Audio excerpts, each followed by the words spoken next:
नमस्कार, राधे राधे जी। आप सब कैसे हैं? मैं बिल्कुल ठीक हूँ। मेरे न्यू ब्लॉग में आप सबका स्वागत है।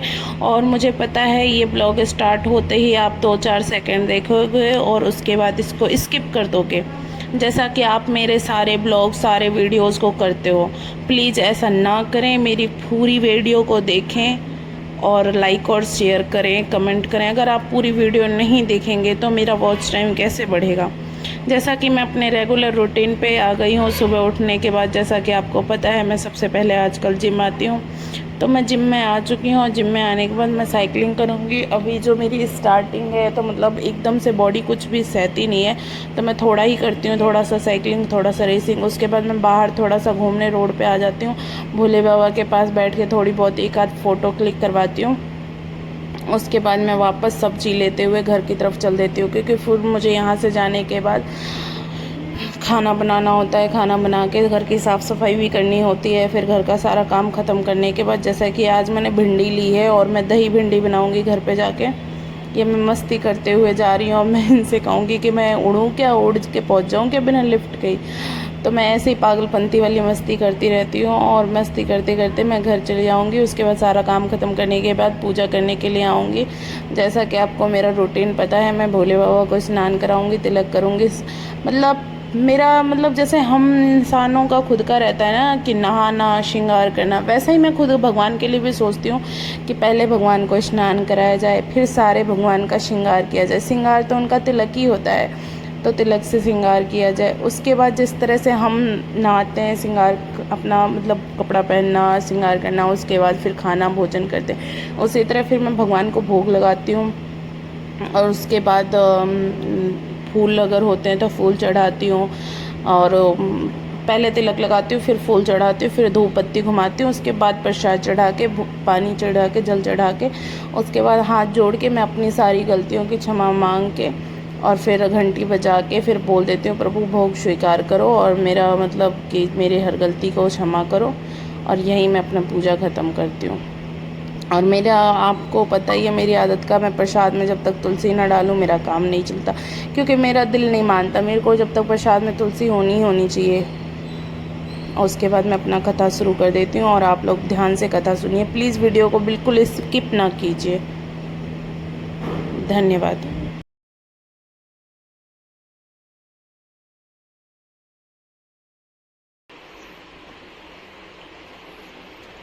जिस समय दोनों सेनाएं युद्ध के लिए खड़ी हुई थी, उस समय की बात संजय यहाँ तथापद से कहते हैं। कारण कि धृतराष्ट्र का प्रश्न युद्ध की इच्छा वाले मेरे और पांडु के पुत्रों ने क्या किया, इस विषय को सुनने के लिए ही धृष्टता पांडवा नीकम व्यूढ़दम, पांडवों की वज्रव्यूह से खड़ी सेनाओं को देखने का तात्पर्य है कि पांडवों की सेना बड़ी ही सुचारू रूप से और एक ही भाव से खड़ी थी। अर्थात उनके सैनिकों में दो भाव नहीं थे, मतभेद नहीं था। उनके पक्ष में धर्म और भगवान श्री कृष्ण थे।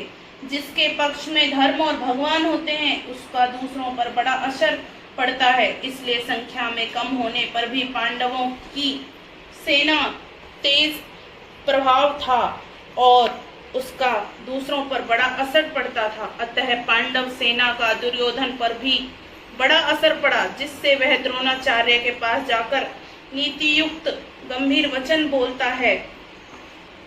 राजा दुर्योधन को राजा कहने का तात्पर्य है कि धृतराष्ट्र का सबसे अधिक अपनापन मोह दुर्योधन में ही था। परंपरा की दृष्टि से भी युवराज दुर्योधन ही था। राज्य के सब कार्यों की देखभाल दुर्योधन ही करता था। धृतराष्ट्र तो नाम मात्र के राजा थे, युद्ध में भी मुख्य हेतु दुर्योधन ही था। इन सभी कारणों से संजय दुर्योधन के लिए राजा शब्द का प्रयोग किया है। द्रोणाचार्य के पास जाने में मुख्यतः 3 कारण मालूम देते हैं। अपना स्वार्थ सिद्ध करने के लिए, अर्थात द्रोणाचार्य के भीतर पांडवों के प्रति द्वेष पैदा करके उनको अपने पक्ष में विशेषता से करने के लिए दुर्योधन द्रोणाचार्य के पास गए। व्यवहार में गुरु के नाते आदर देने के लिए भी द्रोणाचार्य के पास जाना उचित था। मुख्य व्यक्ति का सेना में यथास्थान खड़े रहना बहुत आवश्यक होता है, अन्यथा व्यवस्था बिगड़ जाती है। इसलिए दुर्योधन का द्रोणाचार्य के पास खुद जाना उचित ही था। यहाँ शंका हो सकती है कि दुर्योधन तो पितामह भीष्म के पास जाना चाहिए था, जो कि सेनापति थे, पर दुर्योधन गुरु द्रोणाचार्य के पास ही क्यों गया? इसका समाधान यह है कि द्रोण और भीष्म दोनों उभय पक्षपाती थे, अर्थात वे कौरव और पांडव दोनों का ही पक्ष रखते थे। उनमें दोनों में भी द्रोणाचार्य ज्यादा राजी करना चाहते थे, क्योंकि द्रोणाचार्य के साथ दुर्योधन का गुरु के नाते तो स्नेह था, पर कुटुंब के नाते स्नेह नहीं था, और अर्जुन पर द्रोणाचार्य की विशेष कृपा थी। अतः उनको राजी करने के लिए दुर्योधन का उनके पास जाना ही उचित था। व्यवहार में भी यह देखा गया है कि जिसके साथ स्नेह नहीं, उससे अपना स्वार्थ सिद्ध करने के लिए मनुष्य उसको ज्यादा आदर देकर राजी करता है। दुर्योधन के मन में यह विश्वास था कि भीष्म जी तो हमारे दादाजी हैं, अतः उनके पास ना जाऊं तो कोई भी बात नहीं। न जाने से अगर वे नाराज भी हो जाएंगे तो मैं किसी तरह से उन्हें राजी कर लूंगा, कारण कि पितामह भीष्म के साथ दुर्योधन का कौटुंबिक संबंध और स्नेह।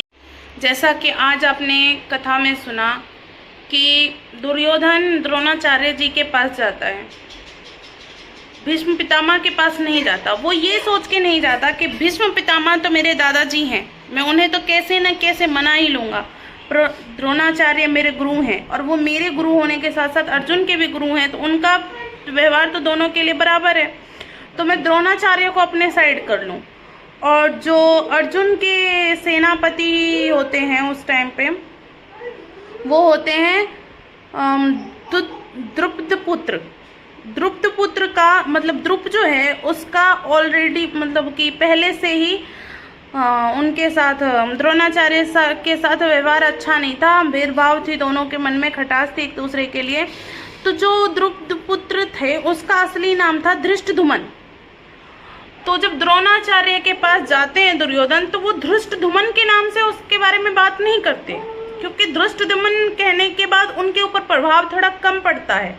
पर जब वो द्रुपद पुत्र का नाम लेते हैं तो द्रुपद पुत्र में उसके पिता का नाम शामिल है, जबकि द्रोणाचार्य जी का उनका पहले से मतभेद है, आपस में भेद भाव अच्छे नहीं है दोनों को लेकर, तो इसके लिए वो उस नाम से उसे पुकारते हैं, ताकि वो अपना जो मन का भेदभाव है, जो उनका मन का खटास है, वो उनको उनके पिता के नाम से डायरेक्ट याद आए इसलिए।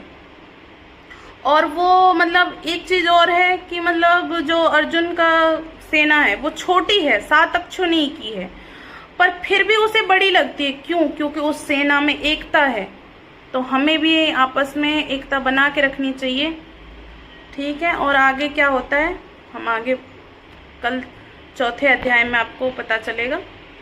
हमारे आगे 4था अध्याय सुनना है तो हमारे ब्लॉग में जुड़े रहिए, हमारे चैनल को सब्सक्राइब कीजिए, ज़्यादा से ज़्यादा शेयर कीजिए।